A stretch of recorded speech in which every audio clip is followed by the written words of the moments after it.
Okay, good evening. Got the thumbs up, which I guess, having watched replays of these classes, I guess that's the official way to start the class is I'm getting the thumbs up. So we're on the air. It's good to be back with you after being away a couple of weeks. Had a real nice visit with my daughter and her family.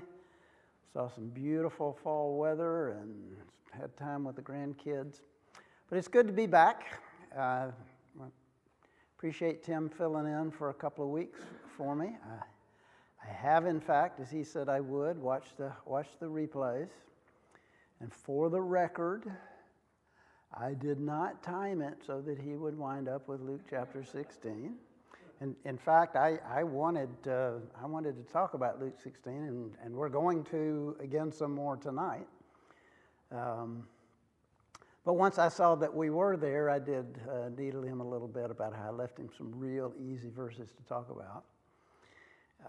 And also for the record, I noticed, particularly the first week that I was gone, because I could see the backs of heads of people that were coming in, and I recognized voices of people making comments, that it sort of looked and sounded like he packed the audience with Stutzmans. It just seems like there were... Anyway, at any rate, really good classes. I hope you saw them. If not, you'll go back.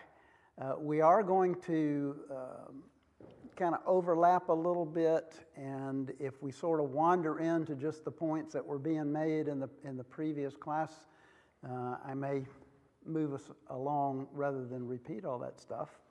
But I think there's some more to talk about. And I want to come to you with a couple of different aspects to looking at these two parables in 16, and also tying it in with chapter 15. I thought the connection that Tim made to between the story of the shrewd manager and the prodigal son, I thought that was really good, and I want to maybe put that on steroids a little bit.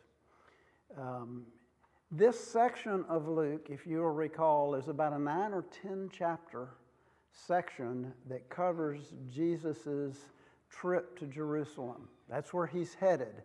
And he's headed there knowing that he's going to be put on trial and that he's going to be crucified and resurrected. It's the goal. It's what he's been about and sort of the goal since he got here.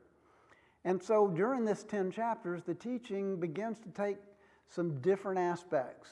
He's a lot more plain to his disciples about what's going to happen, even though a lot of it is going over their head.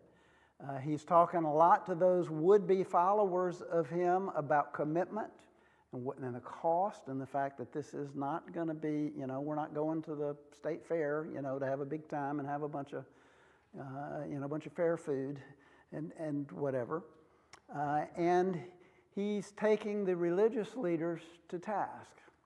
Well, within this sort of 10-chapter section, chapters 15, 16, and the first 10 verses or so of chapter 17 are really a unit. There is some continuity of thought, and we don't usually study it that way. We'll look at chapter 15 and maybe group the three parables about the lost stuff together. And then we'll look at chapter 16 and we'll look at the two parables about rich men. And we won't connect the two. And then when we get to chapter 17, we just go on like it's a completely different conversation. But if you look at the chapter at the beginning of chapter 15, this section is introduced by the statement that now the tax collectors and sinners were all gathering around to hear him, but the Pharisees and the teachers of the law muttered, "This man welcomes sinners and eats with him."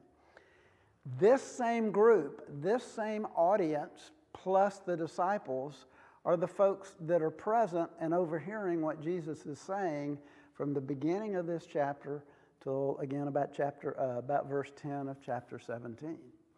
And so the question becomes, how do these things go together? And at the beginning, it's very easy because the three parables about lost stuff, we talked about them probably more than you wanted me to talk about them, but it's easy to connect them. But then he shifts into talking about these two parables about rich men and the use of worldly wealth. And in just a minute, we're going to talk about something maybe that Tim touched on a little bit, but then went on to talk about sort of the guts of the story. And that's, why did Jesus tell this parable now? And I want to circle back around to that for a minute. But I want to talk about the parable of the shrewd manager for just a second, because I want you to think about maybe a couple things, a couple of ways of looking at this that makes it, for me, it makes it a little easier to understand and makes it a little less problematic in terms of wondering, why is this guy being praised? Why is he being commended? This guy is a manager. Some of your translations may say that he's a steward. Okay, what is a steward? What is a manager? Chris? Well, I think a steward is what we would call a manager. Okay. It's a person that has charge over another person or another's business's affairs in some way, so that he has to organize things and basically manage the resources that he's given. All right. He's in charge of. He has some authority. Okay. He has some rights and some duties that have been assigned to him, but he is not the person who goes and say, okay, what do you want me to do today? And well, you go over here and you pick up that pile of stuff, and you go over here and you do. He's the one deciding who does what. And I don't know if you've ever been in management, either in middle management or senior management, but before I retired, I was in management for a bit. And one of the biggest things that I noticed when I crossed over from being, a worker bee to being in management is nobody was telling me what to do anymore. It's like I had to figure out what to do, and also, the folks that I was responsible to be managing, what it is that they were supposed to do. So when we come to this story, and this guy being a steward and being a manager, he in fact is in charge of stuff. And it's not uncommon during this time for a rich man who owned houses and lands and fields and had servants and all this other kind of stuff to have a steward, have a manager that took care of it, because he wasn't going to go down there every day and tell everybody exactly what to do. I want somebody to do that for me. Okay? And maybe I don't know what your experience is, if you've ever been a business owner, or if you've been in maybe a small family business, or even a mid-sized business.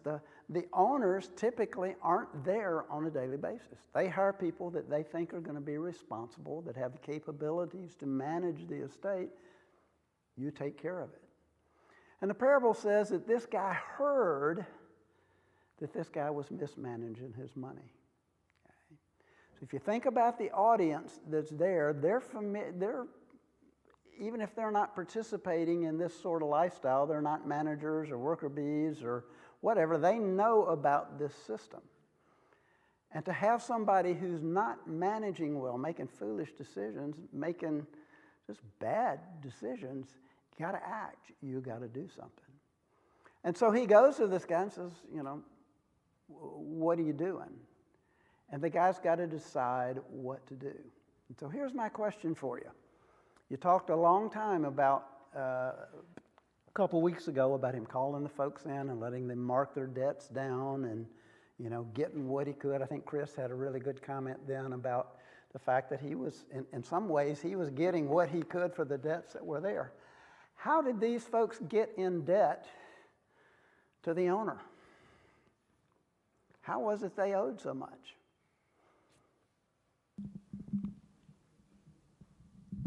Well, there's all kinds of scenarios where that could happen, but one that typically happens in business is you're buying and selling commodities.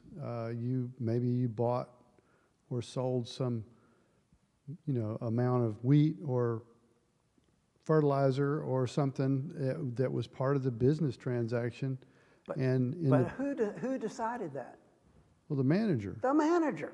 Okay, so when he's calling these guys in to deal with their debt, it's a situation where either he's just made a bad decision, or he hasn't been alert enough and he's let the folks who have borrowed the stuff, he's given them credit where he shouldn't give them credit.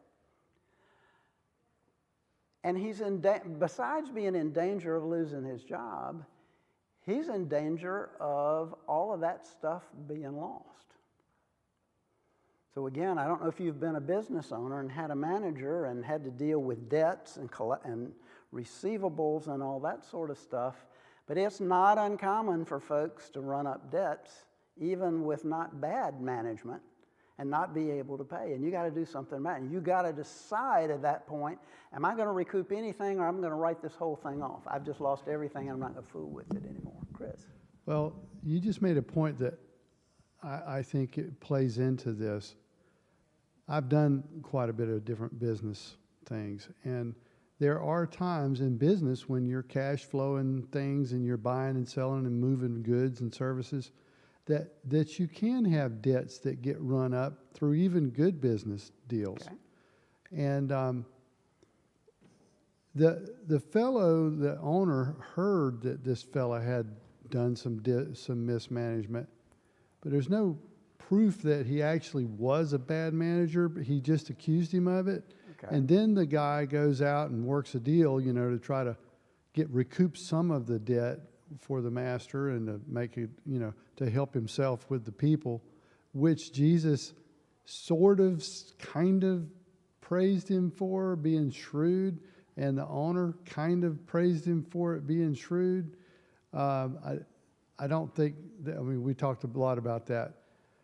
But that's where I'm going with this. Yeah, because that's the thing that bothers us, is why are they commending this guy? Well, I guess why I'm saying that is there are scenarios in business where this wasn't a matter of necessarily good and evil and absolute wrong and right. It was a gray area, or could have been in some scenarios a gray area. And I think that was Jesus's point, is that the people of the earth are more shrewd in the way they deal with each other through these kinds of situations than people in the church. Sometimes we just blunder right into something without actually using wisdom when we're dealing with it. Okay. And I kind of think that was the ultimate point Jesus was making. Okay.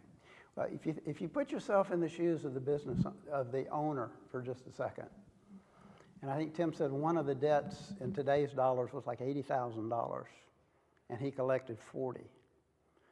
You're a business owner, and you're staring in the face at an $80,000 debt, and the manager comes and says, I was able to get 40 of it for you. You're likely to commend him for doing that. You're not commending his management skills. You're not praising him, oh, he's a great guy, I'm going to keep you on. It's, you did a good job getting what you could. And I think that is sort of the thrust of this whole commendation stuff. Wrapped up in the bigger picture of, because Jesus is not talking about business practices. He's talking about how you view wealth and how you use wealth. And with that, let's think for a minute about how this story came in transition from the story of the prodigal son. And I think Tim was absolutely on point in saying that in this story, the owner is not God. He's not, it's just not. In the prodigal son, yes, it's clear that he's talking about the father. He's talking about himself, okay? But in this case, he's not. We got to the end of the story of the prodigal son, and we made a point a couple of weeks ago, the last time that I taught, that the story just kind of stops, and we don't get a response and a reaction or an answer. We certainly don't get the Pharisees and the teachers of the law coming in and saying, oh, well, yeah, we need to sit down and eat with these folks. But if you have a hard heart towards a group of people and you don't want to associate with them, and you've just heard a story that talks about a rich man with a kind of heart and a generosity that you don't have,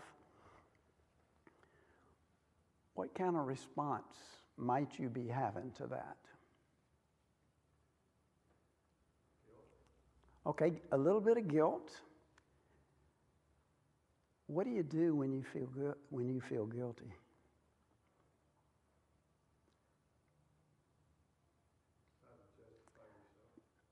Deflect, deny, change the subject, come up with something else. And so I think one possible response to this story, maybe if not vocalized but in the heart, was that rich man that let that son come back and put the robe on him and the ring. The older son was right. Man, if he was my son, I wouldn't have let him come back. That guy didn't know how to manage his money. And so for Jesus to turn around and tell a story about using your wealth right, because let's face it, he's talking to three groups here again. He's talking to his disciples. What are the disciples expecting as a result of being Jesus' disciples and showing up in Jerusalem? What are they expecting despite what Jesus is telling them?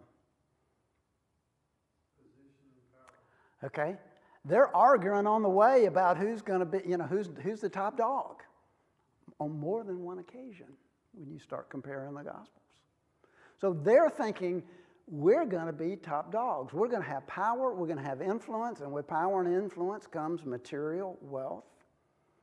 Okay, so it's an important topic for them.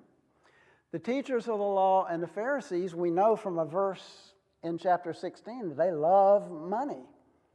Okay, we've talked in here on a number of occasions that the general thought and principle was if you were right with God and you were righteous, He was going to bless you materially. And the fact that you had material goods and money and power and influence was a measure and a sign that God was really pleased with you. And Jesus has been working for several chapters to try to tear that down and help them to see that you guys got it wrong. Okay? So this story makes sense in that regard. But this third group of the tax collectors and sinners, who were they? And what were they like? And what were they expecting with the Messiah showing up?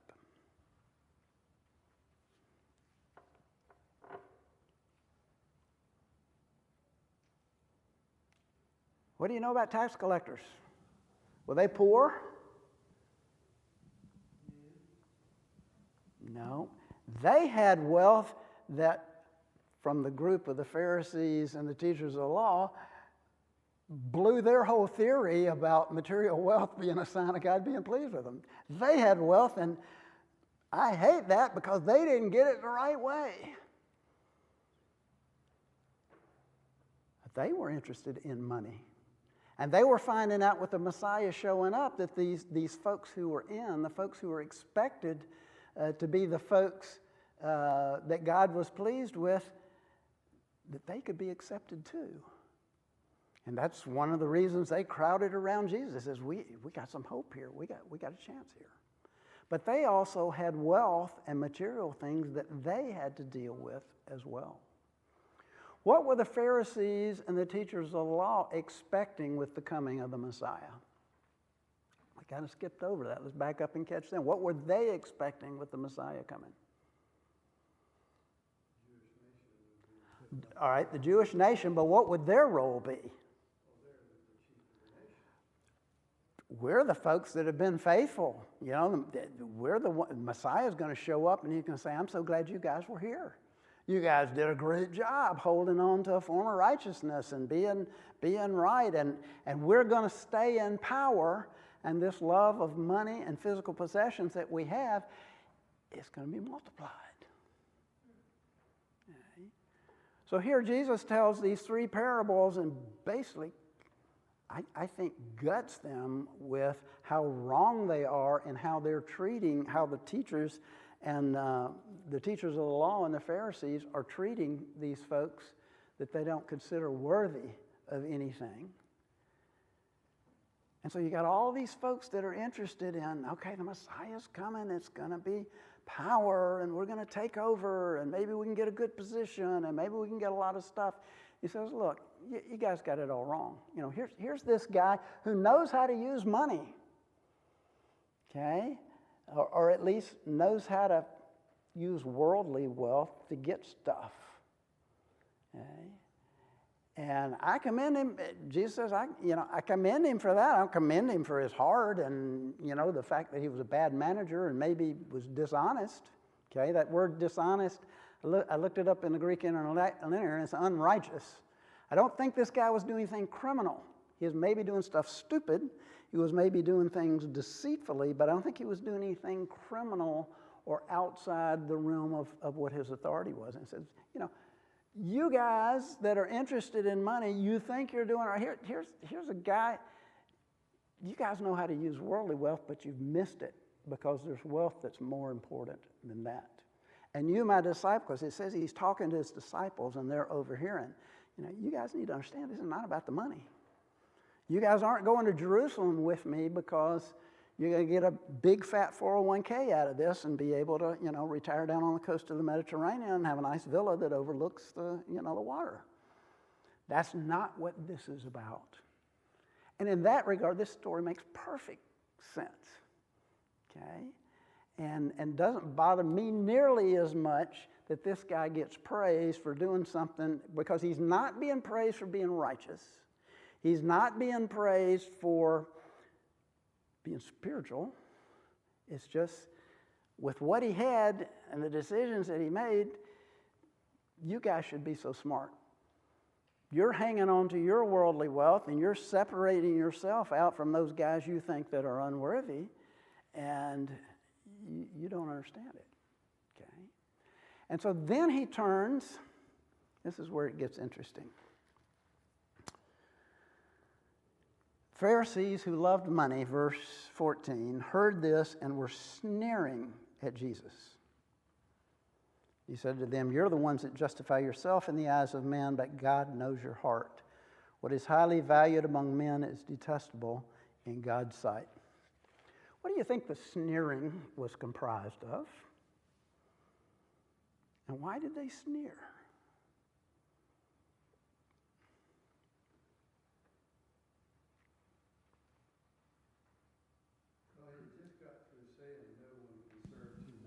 Okay, all right. Either he would love the one and hate the other, or hold the one and despise the other. You cannot serve God and mammon. Okay. We've heard that so many times, and we know that Jesus said it, and we try to, I think people that are trying to incorporate that into their life choices. It's like, okay, I can't serve God and money, so how do I balance the need for survival here with the need for God? We struggle with that because we know we should. But I think they had maybe never even been confronted with that before. And that's one of the things, sometimes when you hear a new concept, some people's reaction is to scoff first, maybe think about it later. Okay. I kind of think that may be what they were doing, is they'd never been confronted with that idea before. Okay. Notice that Jesus did not call on either the teachers of the law, or the Pharisees, or the tax collectors and sinners you got to give all your money. You can't have it. You've got to give it all away and come follow me. He told some people that. He didn't tell them to do that. But he said, you've got a basic problem of you have sort of a form of righteousness, a form of holiness, but you're really after that. You want the power, you want the prestige, you want the influence, you want the stuff. Okay? And I don't know if we've read it in this class before or not, but a good thing for you a good passage for you to read from time to time is 1 Timothy 6. We normally go to 1 Timothy 6 and we read about the love of money being the root of all evil, and that's all we remember from that passage. But there is so much more in that chapter because Paul goes on to instruct Timothy about what he ought to tell people who have a lot of stuff, people who are rich. What sort of attitude should they have? What and how should they do with the stuff that they have? It's a great passage, and we don't read it enough.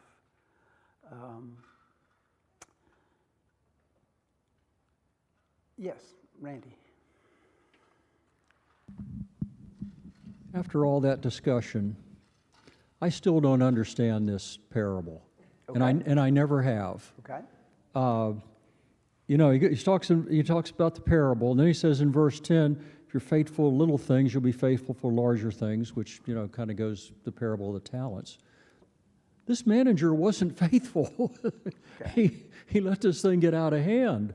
I've never understood why he was being praised. But Jesus didn't stop there. He didn't say, if you're faithful with a little, you'll be faithful with much. He said, if you're dishonest with a little, you're going to be dishonest with much. Right. So he's only commending the bailout that this guy did to deal with the situation in a worldly way.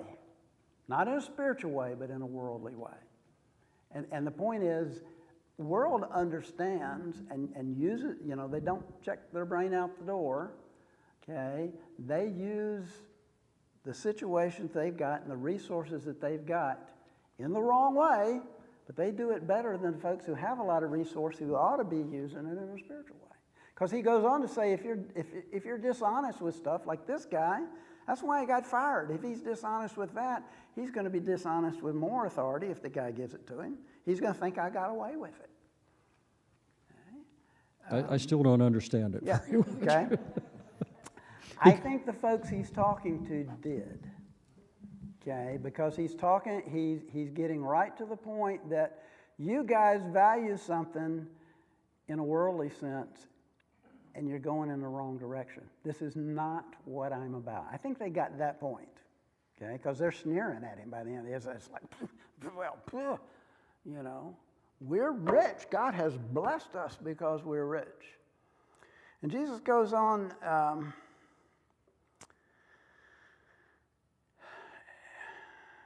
in 16, I don't know how much time I want to spend on these verses. These are the other tough verses in this chapter. Verse 16, the law and the prophets were proclaimed until John. Since that time, the good news of the kingdom of God is being preached. And then there's this weird phrase, everyone is forcing their way into it. It's easier for heaven and earth to disappear than for the least stroke of a pen to drop out of the law. What does he mean? Everyone is forcing their way into it. You think you can force your way into the kingdom of God?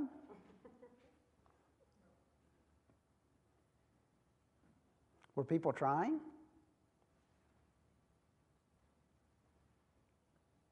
Jesus says they were. Okay, so that's the easy answer. Yeah, back over here. I think they were trying in that how they bent the laws and added things to it to make it accommodate their wishes and their ways. So yes. Okay, by their definition, we are the folks that the Messiah really wants to find when he gets here. Okay? And anybody who tries to tell us different, including the Messiah himself, and we're going to cut that off. Okay? Because that's what I think maybe he's getting at. And then he jumps immediately into this seemingly standalone verse about divorce. Okay, that one really, how does he get there? Here's a question for you. In this conversation that goes from chapter 15 all the way through the first part of chapter 17, do you think Luke has recorded every word and every bit of conversation that took place?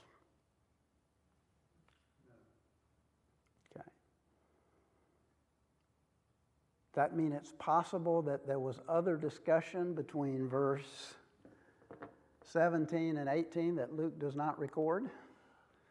that might explain a little bit better about how he got there? Okay. Chris.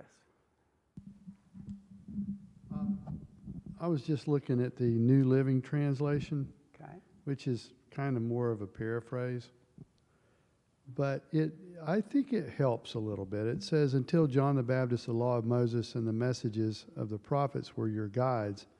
But now the good news of the kingdom of God is preached, and everyone is eager to get in. Okay. So that's a little bit different phrasing. Okay. That, Jesus said everyone's forcing his way into it, but this version says they're eager to get into it. All right. I didn't look this one up in the interlinear, Yeah. so I'm not sure exactly what the word says. But I think that's a good thought, and certainly that would make this conversation apply not just to the religious leaders, but to also the tax collectors and the sinners who were, we've got a chance, Yeah. Don't ask me to give up my money. Don't ask me to, quit, charging exorbitant tax rates because I get to pick and choose what they are. But, everybody's one around. So. Well, that would make sense in the case of everyone is forcing their way into it. Why would you force your way into something unless you were eager to get into it? Okay. Now, forcing has a different connotation than... And you had a wrong concept of what it was going to be like. You don't understand what you're trying to get into. Yeah, that's a good thought. I think that Jesus is making a point here that there was a time when the law of Moses was the message of God. Everybody understood it. Now there's this new thing coming, this kingdom of God, and people that don't understand what they're talking about. I mean, even the disciples didn't really understand what they were trying to get into. Now there's this new thing that people are trying to get into. Okay. And there's some confusion about that. Okay. And then he jumps into this statement about divorce. Okay, he says, anyone who divorces his wife and marries another woman commits adultery. That's seemingly out of the blue. We think today, and by the way, as Tim said, we are not going to delve into every aspect of marriage, divorce, and remarriage. I will simply say that none of those are the unforgivable sin, and we should not treat people who are struggling with that as if they put themselves in a position where they can never be forgiven and we just got to be mean to them. That's not what this statement is about, okay? With that being said, when we think about how prevalent divorce is today, okay? I mean, even in my lifetime, the attitude and the laws and the way things work have changed. I was in the 8th grade, okay, 13, 14, 15 years old, before I ever knew a single child who had come from a home where their parents were divorced. It blows my mind when I think about that. Because you can't hardly meet a kid today who isn't from in a blended family or a broken home or whatever. And so we look at that and we decry it and that's, it's really bad. In Jesus' day, it was worse. Okay? Not only amongst the Jews, but among the Romans, the Gentiles. Okay, remember Luke is writing to a Gentile. Basically, wives were property. If you were a guy, you owned your wife, and if you didn't like what they were doing, I'm done with you. You're gone. I don't have to support you. I don't have to take care of you. You're a piece of property that I don't want anymore. And the Pharisees and the keepers of the law were some of the worst about this. And maybe the Romans were worse. They took Deuteronomy chapter 24 and they argued about what it meant. In Deuteronomy chapter 24, it talks about that a man can divorce if the wife has been indecent. Okay? And if you remember, Jesus was questioned about, why did Moses allow, why did the law of Moses allow divorce? And Jesus says, because you guys were so weak and so sinful, but we had to do something. Okay? We're getting in the weeds here. But that verse was argued about, and there was a big split in opinion amongst the Pharisees and the teachers of the law about what indecent meant. And there was one faction who said, yeah, if she's sexually unfaithful, you can divorce. And there was another group of Pharisees who said, no, and had watered it down such to, you didn't like the breakfast that she cooked for you that morning. That was an indecent meal, and you could just get rid of her. So he's talking to a group, and he's talking about, you guys are missing the point. You don't understand what the Messiah is about. You don't understand how to treat people who are lost like you are. You don't understand how to treat money. You think you're keeping the law, and you can't even keep this thing that God allowed you to do under the law of Moses because you're so weak. You've watered that down, and you're not keeping it either. And I think there was some more discussion going on there, and I think the folks he was talking to, it's like there was no response to that. He has now been definitive about what Deuteronomy chapter 24 means, okay? And this notion that I just don't like you anymore, I'm going to get rid of you, that was a wrong thing to do. Okay, got a hand over here. Hopefully I hadn't stepped into too much here. I don't know. I was thinking about this earlier this week, that chapter 16 was a lot about money. And of course, we don't personally think of marriage as a business transaction, but a lot of people do. And it equates with money, because with the changing or the purchasing of your bride, money would change hands, whether it was the dowry going or coming. So it's a way of also building your fortune, whether you're adding cows or adding property. All that was a business exchange. Okay. The law did say that if you did put a wife away, you had to pay the dowry back. Okay. But if you've already spent it, okay, if you've used it for business connection, you've arranged marriages or whatever to do that ties in exactly to these folks. You guys just have a wrong view about everything. And you think you're so righteous, and you think you're so spiritual. And so then he goes on to tell this story about Lazarus. And again, it was a great discussion last week. I want to suggest, my opinion is that Lazarus was a real person. You talked for a good bit about, why is this the only parable or story that Jesus told where he names the guy? I think he named it because his audience, why do you name somebody when you're telling a story? Because they may know him.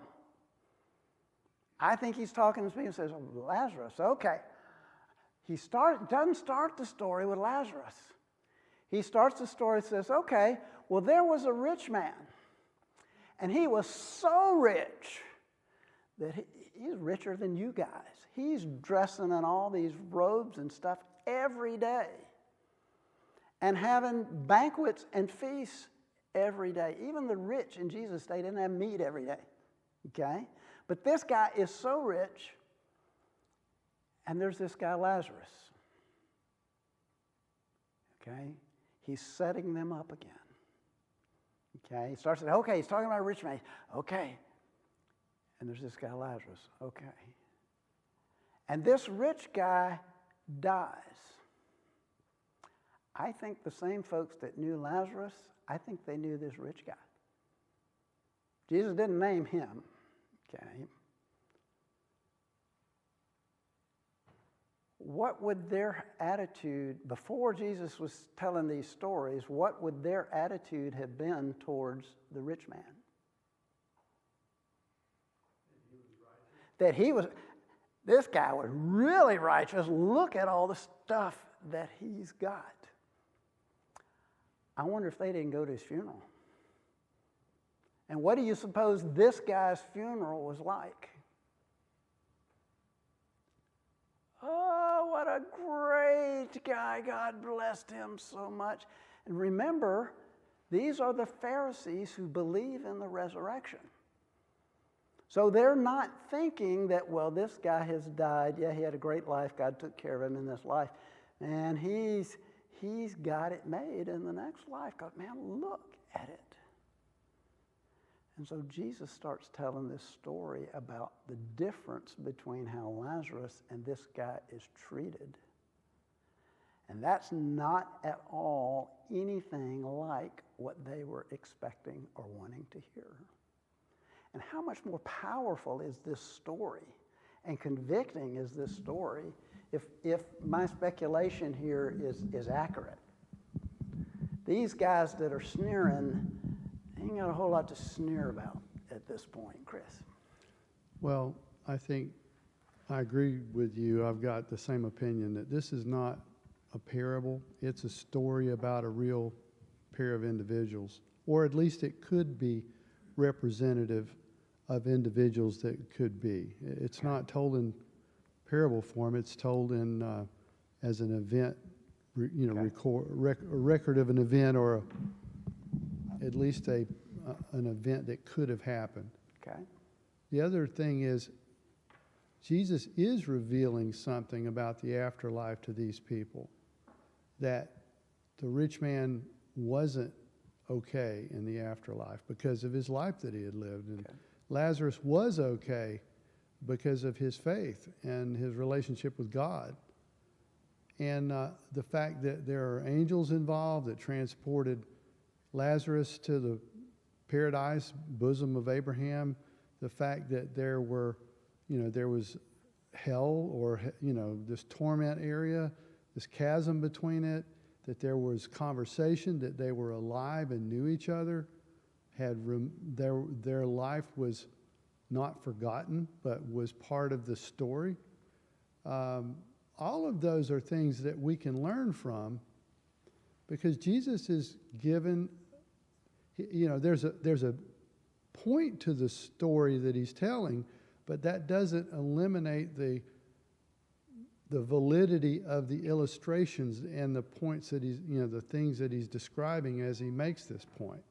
And to me, that's there's the point he's making to the Jews, but that doesn't eliminate the things we can learn about the afterlife through this illustration that he's making. Okay, Tim. Then I'm going to repeat something Tim said last week if he doesn't say it again. Now, if this is a story about two people that were actually, these people knew, then it is absolutely a story about here's what happens when you die. Then if this is, remember this guy? He died. Here's what happened to him. But this is a tough story to reconcile with Matthew 25, where people are saying, hey, wait, what do you mean I'm not saved? I have to be saved at the final judgment. So Chris is right. There's a lot of things that we learn about the afterlife, but I still do not believe that Jesus told this story to say, here's what happens when you die. Right. And the Lazarus, the fact that his name means he who God helps, that'd be quite a coincidence for everybody to know. It just so happens that his name is he who God helps. And it looked like God forgot this guy, is my opinion. Okay. And I don't have time, and I'm not going to attempt to, I think you can reconcile those passages, and I think part of the reconciliation is Jesus is not trying to give a detailed description of what happens when you die and still be talking about real folks. Because his point in the story, and this I think is, we get sidetracked. Well, is this going to happen when I die? Is that going to happen? The point to the story is he takes someone who is richer in the teacher and the Pharisees' eyes as the paragon of someone that God has blessed for his holy life. And he takes someone who is worse off than the tax collectors and the sinners because, man, he ain't got nothing. He can't get nothing. He is in physical misery. He's that, we always can compare ourselves, find somebody worse than ourselves and pity that poor fellow that's in the ditch that can't find anybody. This is the guy in the ditch. And he sets those two examples out and he says, guess what? He thinks you think you're all right and that he's not, but guess what? He's all right and you're not because you got it wrong. You got the wrong view of God. You got the wrong view of the Messiah. You got the wrong view of riches and how to use them and what they mean. You guys just don't have a clue. Randy. He also brings Abraham into the picture. Okay. Abraham is the one that's arguing with the rich man. You know, you don't go any higher with the Pharisees than to play the Abraham card. Of course, Peter's not there yet, but I thought Peter was at the gate. But that's another issue. Okay. Yeah, there's a lot of stuff we don't understand, but I hope we get the point that the way we use this life and our station in this life, it's not a measure. That's not the measure of being right with God. It's our heart responding to the grace of God. That's the difference. We got to wrap it up here. And of course, there's the irony at the end where Jesus says, it's not going to do you good to have somebody go back from the dead because they're not going to listen even if somebody goes back from the dead. And I just wonder, after the resurrection and the disciples are remembering, they're calling to mind the things that Jesus is saying, if, they're not having a conversation. Oh, hey, you remember what he said back there when he was talking about Lazarus? That's what he was talking about. Okay? Just kind of some irony that's there. All right, we're over time. We did not make it to chapter 17, but I promise you that we are done with 15, and we are done with 16. And we will start with chapter 17 next week, and here's your homework. Because the folks in editing our Bibles and setting up chapters and verses have decided to end chapter 16 and start chapter 17, but it's the same conversation, the same listeners, the same audiences. So read through, again, particularly the first 10 verses. Why go here now? Why is this the end of this conversation? And we'll talk about that next week. Let's pray together. God, thank you for our time in your word tonight. There's a lot of things that we ponder about, and we puzzle about, and speculate about. God, there's truth and power. And Jesus is such a great example and a great teacher. As he's going to Jerusalem knowing that he's going to die, that he's just laying out and telling folks what they need to hear. Pray that with our ears and our hearts that we have ears to hear and that we take to heart and we understand the lessons and put them into practice. Help us to have a right view of the material things that we have. Even probably the poorest among us here are among the richest in the world. Help us to be grateful for the blessings that you've given us. Help us to not be selfish. Help us to understand and use those things wisely with the right attitude. God, be with us as we leave. Be with those of us that are hurting. I think about Jim Miltner and Gary and Bert and George and Don and Lenora and others that just have gone through major and are going through major health issues. Please heal them. Please bless those that are taking care of them. Bless their families and the endurance that they need and the strength and encouragement that they need and can help give each other. Watch over us. Give us good rest. Pray that you'll bless this Sunday. That you'll bless our time together, that we can have lots of visitors and that it can have an effect on this congregation for time to come. We pray this all in your Son's name. Amen.